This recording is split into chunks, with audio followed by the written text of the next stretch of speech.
ग्वालियर में किसी और के नाम पर दर्ज registrar of newspaper for India number पर अखबार छापने और लोगों को ब्लैकमेल करने का मामला सामने आया है।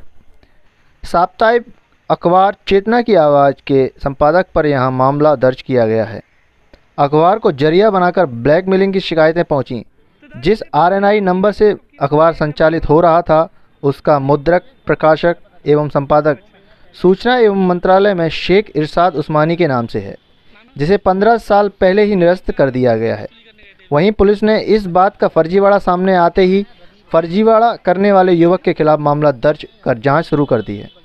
दरअसल शहर के साकेत नगर निवासी वरिष्ठ पत्रकार संतोष सिंह सिकरवार ने जनकगंज थाने में शिकायत की थी कि ग्वालियर में संचालित साप्ताहिक अखबार चेतना की आवाज़ फेक आरएनआई नंबर से संचालित हो रहा है। इसका संपादक जयप्रकाश मौर्य खबर छापने या प्रकाशन के नाम पर कुछ लोगों से अवैध वसूली कर रहा है।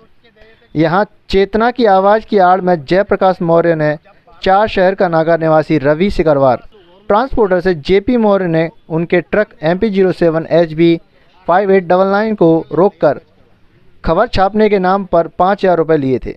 जब पुलिस ने यह मामला जांच के लिए पहुंचा तो पुलिस ने मामले की जांच कराई। सबसे पहले चेतना की आवाज़ का आरएनआई नंबर MPHIN/54105 की जांच कराई गई। नई दिल्ली में भारत सरकार के समाचार पत्रों के पंजीयक का कार्यालय सूचना एवं प्रसारण मंत्रालय से जानकारी मिली कि यह आरएनआई नंबर प्रकाशन के स्वामी, मुद्रक, प्रकाशक व संपादक कोई शेख इरशाद उस्मानी है, जिसे 15 साल पहले ही निरस्त कर दिया गया है, जिसके बावजूद समाचार पत्र संचालित होने का पता लगा।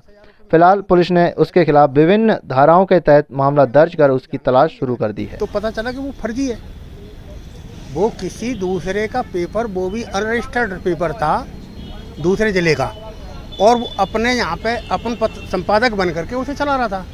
फिर मैंने इसको जब जांच करवाई तो सूचना प्रसारण मंत्रालय भेजा, वहाँ से स्पष्टीकरण मंगाया और उससे ये घोषित हो गया कि ये बिल्कुल अनरजिस्टर्ड है और ये फर्जी पत्रकार बना बैठा है। और लोगों पे इसका काम ही यही था कि लोगों पे केवल पत्रकारिता की धौंस जमा करके दलाली करने का। तब मेरे शिकायत SP साहब को दी, कलेक्टर साहब से भी मीटिंग करी, उनके संज्ञान में दिया।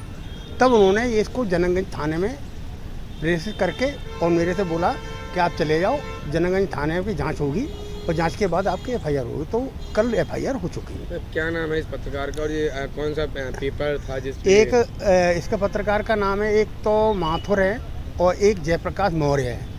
2 लोग हैं ये, एक स्थानीय संपादक लिखता था और एक संपादक लिखता था, और चेतना की आवाज़ के नाम से ये पेपर चलाता था। और इसने MP RNI नंबर डाल देता था पेपर पे ऊपर, जो कूटनीतिक था, क्या था, MPHIN 54105। इस बात की हमने स्पष्टीकरण मंगा लिया RNI से। RNI ने कहा कि इस प्रकार का कोई भी पेपर हमारे यहाँ पर रजिस्टर्ड नहीं है। क्या लगता है कि इससे और भी प्रकार की?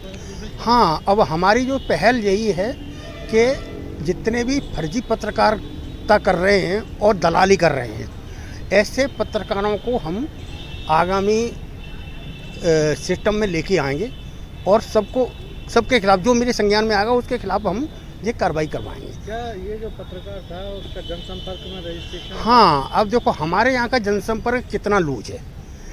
आपके पास में वेबसाइटें होती हैं, आप काम किसके लिए कर रहे हो? सूचना प्रसारण मंत्रालय के लिए। सूचना प्रसारण मंत्रालय में आप रजिस्टर्ड हैं या नहीं है ये नहीं देखते। कोई लेटर लेके गया और इनने मोहर लगा दी, बस काम खत्म। आप उसे ये तो चेक करो कि चैनल रजिस्टर्ड है या पेपर रजिस्टर्ड है, क्या है और नहीं है, और आपने कर दिया। आज की डेट में क्या है, गूगल पे बैठ जाते हैं लोग, एक दिन में पत्रकार बन जाते हैं। क्या उनने अपने YouTube चैनल सब टाइप का बनाया और बना करके माइक ID लेके मार्केट में घूमने लगे और लोगों से वसूली करने लगे। तो ये चलन हमारे यहाँ पे ज़्यादा है, कुछ हमारे ज़िले में ही नहीं, हमारे पूरे संभाग में ही ज़्यादा है। आपको भोपाल वगैरह इसमें इतना नहीं है जितना हमारे संभाग में ज़्यादा है।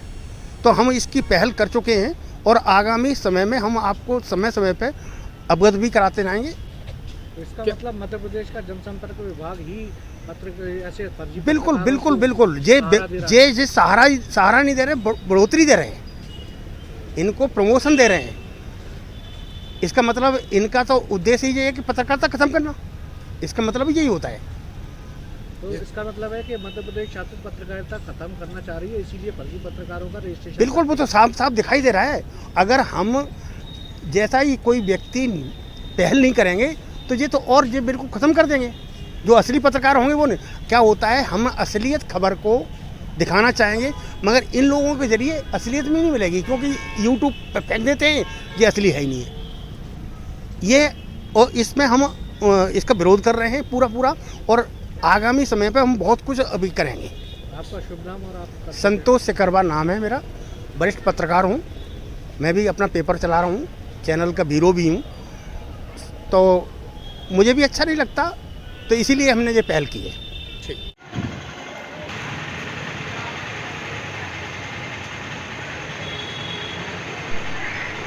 आइए आपको हम आरोपी का एक ऐसा वीडियो दिखाते हैं जिससे आपको उसकी पत्रकारिता का स्तर पता चल सके।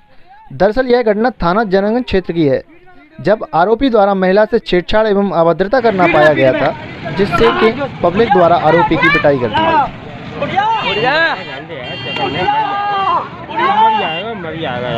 कुछ नहीं मारेगा, नाटक करता है।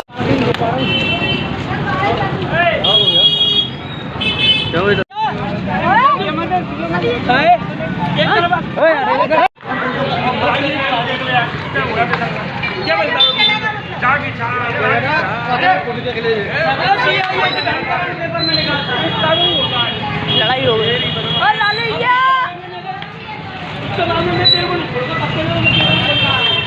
गाड़ी में भी आ रहे लाल भैया अपने। अब 300 जंगल लगा के छोड़ दो तेरे में।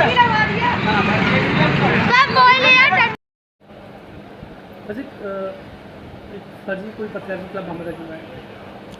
हाँ, एक बिना रजिस्ट्रेशन के अपना समाचार, लोकल समाचार पत्र निकालते थे, जिसके संबंध में शिकायत की गई थी आवेदकों द्वारा और फरियादियों द्वारा। उनकी जांच की गई, उनके संबंध में दस्तावेज तैयार करके बुलाए गए, मंगवाए गए, उनसे मांगे गए तो वो मांगने अपना दस्तावेज प्रस्तुत नहीं कर पाए। और जब उनके रजिस्ट्रेशन से संबंधित PRO ऑफिस में और दिल्ली से भी हमने जानकारी प्राप्त की तो उनके जो रजिस्ट्रेशन नहीं पाया गया वहाँ पर, और ना ही उनकी कोई प्रतियाँ और उसके नाम से कोई रजिस्ट्रेशन पहले भी था। ये किसी इरशाद उस्मानी के नाम से समाचार पत्र संपादित और प्रकाशित कर रहे थे, वो नाम अपना लिख रहे थे। इस चीज़ सभी की जांच करते हुए अपराध पंजीबद्ध किया गया है और प्रथम दृष्टया अपराध पंजीबद्ध करके विवेचना की जा रही है। क्या सही है, क्या गलत है, ये निष्कर्ष में पहुंचकर उसके अनुसार कार्रवाई की जाएगी।